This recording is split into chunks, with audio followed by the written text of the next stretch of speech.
Welcome back to Smile and Scars, the channel where stories of strength, justice, and shocking confrontations come alive. If you're new here, make sure to subscribe and stay tuned until the end, because today's story will leave you speechless. The evening had settled quietly over Los Angeles, the sun sinking low on the horizon, painting the skies with streaks of crimson and gold. Steven Seagal had just returned home after a long day of training, eager to spend a peaceful evening with his family. His daughter, only 9 years old, had been waiting for him with wide eyes and endless energy. For Seagal, those moments, her laughter, her innocence, were the very essence of life itself. But life has a cruel way of testing the strongest among us. And on that evening, an incident unfolded that would shake even the most unshakable. A police officer, drunk with arrogance and blind to the consequences, crossed a line no man should ever dare to cross. Seagal's daughter had stepped out into the yard to play with the family dog. The neighborhood was quiet, but across the street, a police cruiser sat idling. The officer inside had been watching for a while, not because there was trouble, but because he saw an opportunity to intimidate. His reputation around the area was already tainted. He was known as a man who abused his badge, someone who relished in fear rather than justice. The little girl, innocent and unaware, accidentally let the ball bounce across the sidewalk near the cruiser. She ran to pick it up. The officer, already simmering with aggression, suddenly got out of his car, shouting, "Stay away from my vehicle, kid." His voice was sharp, cruel. The girl froze, clutching the ball to her chest, eyes wide. She tried to stammer out an apology, but before she could, the officer did something that would forever alter the course of his life. He pulled out his firearm, aiming it directly at the child. Her small hands shook. Her lips quivered. The tears welled in her eyes as fear gripped her heart. A 9-year-old staring down the barrel of a gun. Inside the house, Steven Seagal was pouring himself a cup of tea. He heard the commotion, the harshness in the officer's tone, and then the sound of his daughter's frightened voice. His instincts flared instantly. He dropped the cup, the ceramic shattering on the floor, and rushed toward the door. What he saw made his blood run cold. His daughter, standing frozen like a deer in headlights. The officer, pointing a loaded weapon directly at her tiny chest. Seagal's heart stopped for a second, but then the fury ignited. Every ounce of discipline, every hour of training, every lesson in patience and restraint clashed with the primal instinct of a father protecting his child. He called out, his voice thunderous, slicing through the evening air. "Put that gun down, now." The officer jerked slightly, startled to see the towering figure of Steven Seagal charging toward him. But arrogance is a dangerous thing. It clouds judgment and inflates ego. Instead of lowering his weapon, the officer smirked. "You don't tell me what to do, old man." He spat. "She was trespassing. I'll teach her a lesson." Seagal's daughter cried out, "Daddy." Her voice broke his heart, but it also fueled his rage. Seagal moved faster than most could imagine a man his size capable of. He closed the distance in seconds, his presence casting a shadow over the officer. The cop's hand trembled slightly, but he held the gun firm, trying to assert dominance. "You think that badge makes you untouchable," Seagal growled, his voice low, dangerous. "You just pointed a weapon at my child. That was your first and last mistake." The officer laughed nervously, trying to mask his growing unease. "I'll put you in cuffs right here. You think being some washed-up movie star makes you above the law." The words were like gasoline on fire. Seagal didn't move recklessly. No, his every motion was calculated, precise. Years of martial arts had taught him the art of control, the power of patience, and the skill to disarm without hesitation. In one swift motion, he stepped into the officer's space, his massive hand clamping down on the wrist that held the gun.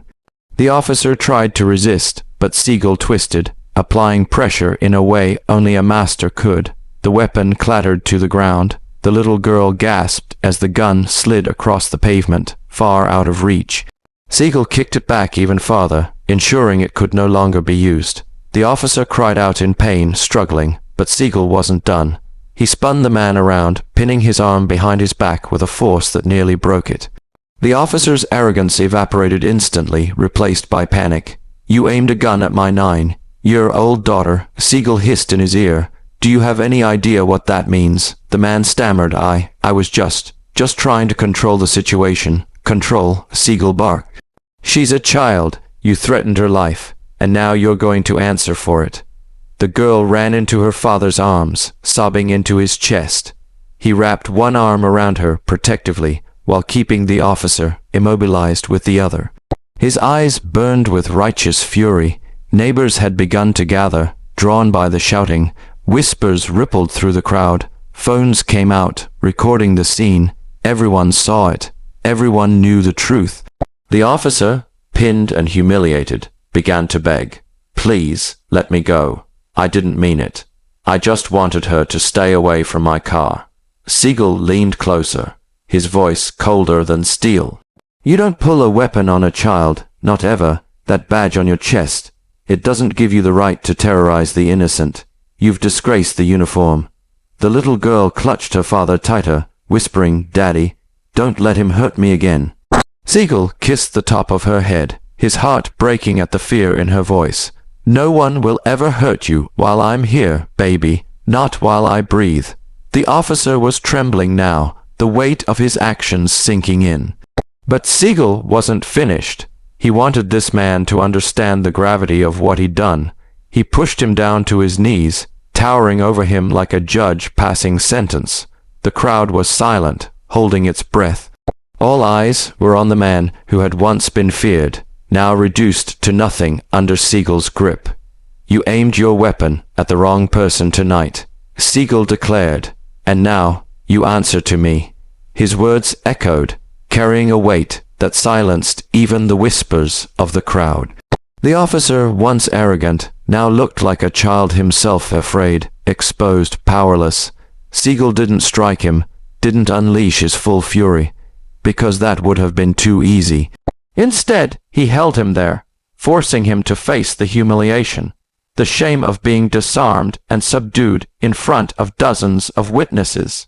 Finally, Seagal called out to one of the bystanders, Call the precinct. Tell them their officer just pulled a weapon on a little girl, and make sure they know it's all on camera. The man nodded and dialed quickly, his voice steady as he relayed the events. The officer's face drained of color. He knew his career, his freedom, maybe even his life as he knew it, was over. But Steven Seagal wasn't done yet. Not even close. Because protecting his daughter was one thing.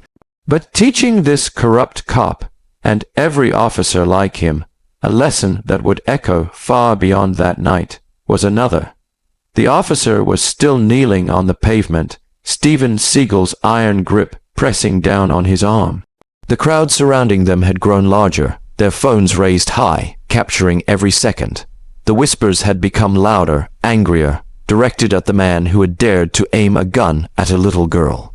Seagal's daughter stayed close to him, her tiny hands still clinging to her father's jacket, unwilling to let go.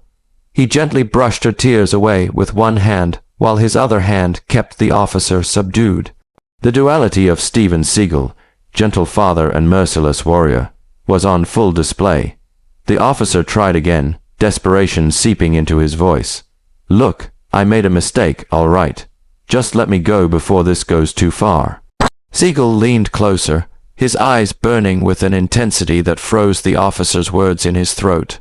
Too far, he growled. Pointing a loaded gun at my child was already too far. You crossed a line you can never come back from.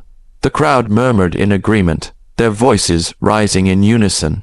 That's right, arrest him, fire him, he's dangerous. A siren wailed in the distance, growing louder with each passing second. Backup was on its way.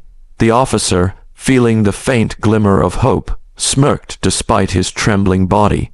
My brothers in blue will be here any second, he muttered. Then we'll see who's in charge. Seagal's jaw tightened. Good, let them come. The world should see the truth. Moments later, 2 more police cruisers screeched to a halt nearby. 4 officers stepped out, their hands already hovering over their holsters. The atmosphere grew tense, electric, like the moment before a storm. One of them barked, Seagal, release him now. The crowd roared in protest. No, He aimed at a kid. We saw it. Don't you dare let him walk away. It's all on camera. Phones captured every angle. The officers hesitated, realizing this wasn't just about backing their colleague.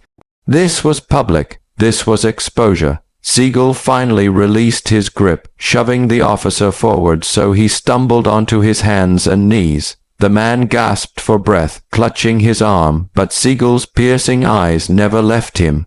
"You're lucky I didn't break that arm," Seagal said, his voice calm but heavy with menace.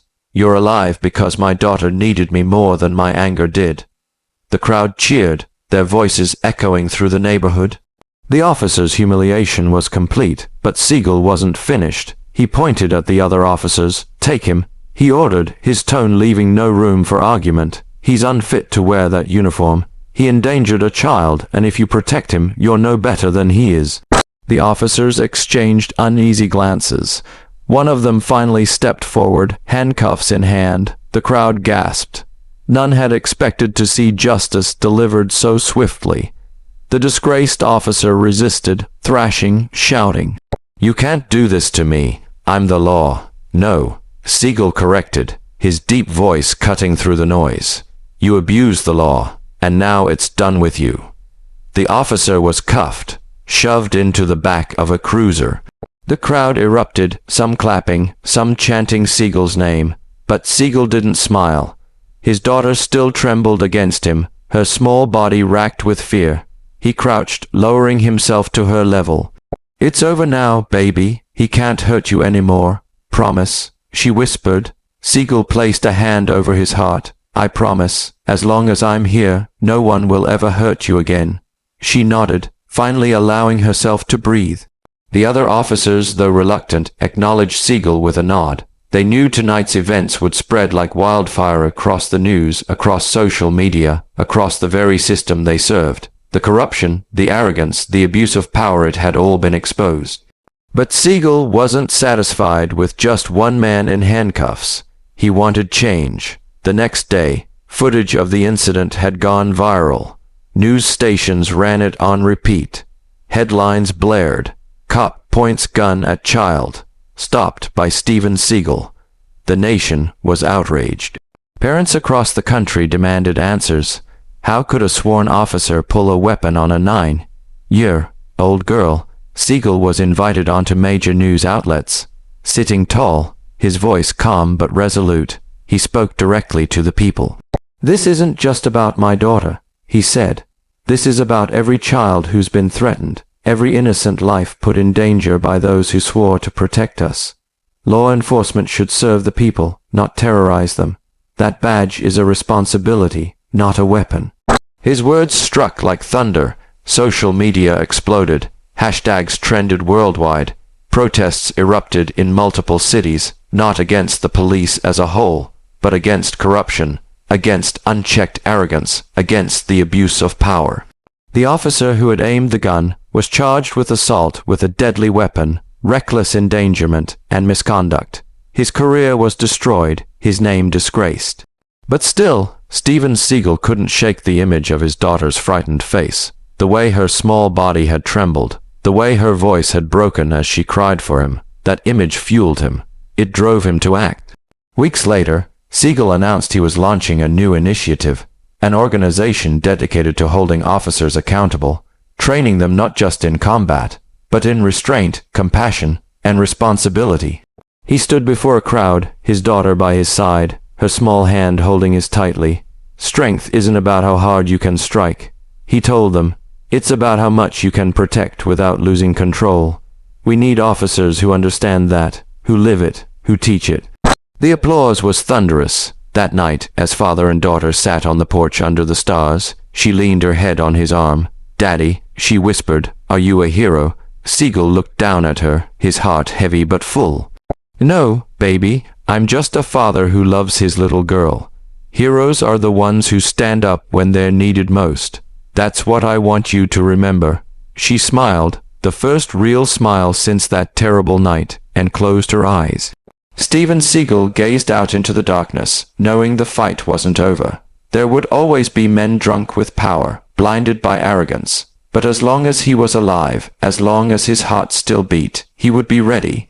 Because when someone threatens what you love most, you show them what real justice looks like. And that night, justice had a name. Its name was Steven Seagal.